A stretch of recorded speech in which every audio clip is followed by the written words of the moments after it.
मेरो नाम डाक्टर लक्ष्मी पन्थी। म चाहिँ यू क्यान सेभ 5 लाइफ्स को अभियन्ता।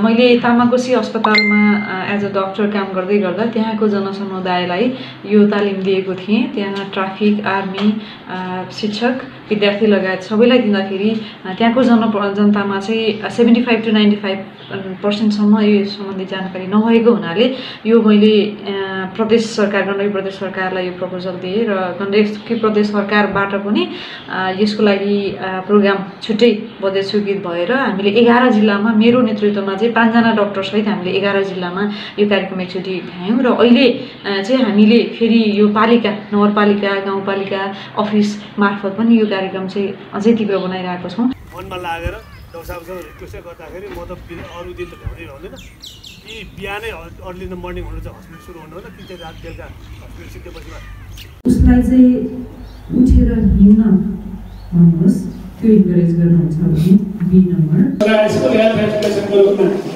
विद्यालयमा गएर 9, 10 क्लास, 11, 12 क्लासका विद्यार्थीहरूलाई यो नलेजको स्किलले ट्रान्सफर गर्ने प्रयास गरेको र यो नियमित कार्यक्रम हो।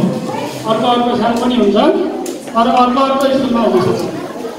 अब सास पनि फेर पल्स पनि चलेको साथी हो होइन। अब के गर्ने? Very good. कोल्टे पारेर राख्ने भने नि त। कोल्टे पार्न यो हात सिधा पार्नुहोस्। तपाईँ यता आएर सिधा पार्नुहोस् यसलाई।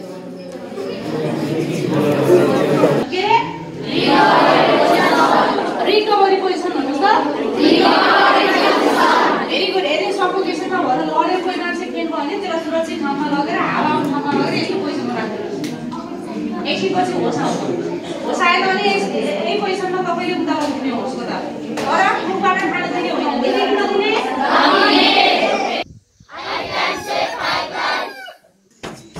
हामी नाकबाट रगत आउँदा हामी यस्तो गर्थ्यौँ भने यस्तो गर्नुपर्दो रहेछ, हामीलाई थाहा भयो। यस्तो सिकाएर फेरि पनि सिकाउन आइदिनु हुन।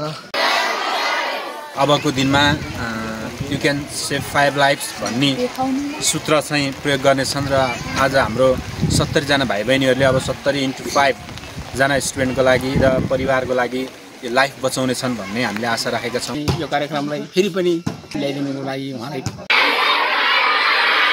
त्यो कार्यक्रम हाम्रो विद्यालयमा एकदमै प्रभावकारी भएको छ भन्ने चाहिँ मैले चाहिँ ठानेको छु। बच्चाहरूले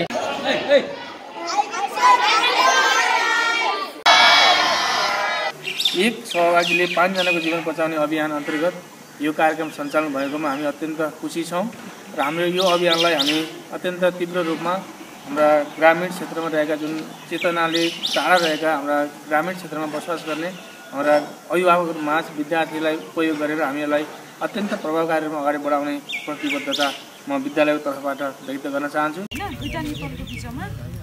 र यसको एउटै उद्देश्य के हो भने हामीले तपाईलाई 5वटा आपतकालीन अवस्थामा जीवन तत्काल 5-7 मिनेटकै अवधिमा तत्काल अस्पताल लानुभन्दा अगाडि कसरी बचाउने भनेर एउटा बिना औषधि एउटा तालिम सिकाउँछौँ र यसले गर्दा आशा यो हो कि अस्पताल जानुभन्दा अगाडि मृत्यु भइरहेको यो सङ्ख्या चाहिँ घट्छ र धेरैभन्दा धेरै 5 जनाको जीवन बचाउन सकिन्छ भन्ने अभियान हो र यो नेपालभरि लैजाने अभियान छ। र म के भन्न चाहन्छु भने तपाईँले यो तालिम दिइसक्नु भएको छ अथवा सुन्नु भएको छ भने तपाईँको लेभलबाट पनि यसलाई अझै अगाडि लैजानको लागि पहल गरिदिनु होला।